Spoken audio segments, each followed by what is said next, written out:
我来关心武汉肺炎相关的消息。武汉肺炎疫情继续咧传，台湾的农渔产品出口嘛受到影响。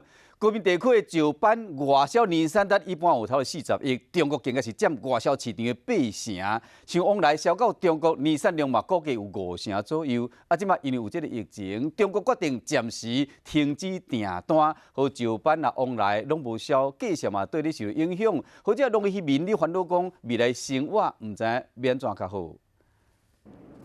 想要食石斑，就爱来高雄永安，一尾一尾拢真肥真好食石斑，因为肉一青甜真出名。最近这几档外销中国市场，即马拄着武汉肺炎疫情爆发，我都搁在销往中国，渔民真感叹。警察他会怀疑啊，一直增加，就吃老本啊，对啊，就也没办法，就遇到了。 高屏地区石斑外销产值一档是40亿，中国占我国外销市场的8成。不即马中国决定暂时要停止订单，石斑的价销落2成。大概都是在成本上下而已，就是赚一点微薄的利润这样子。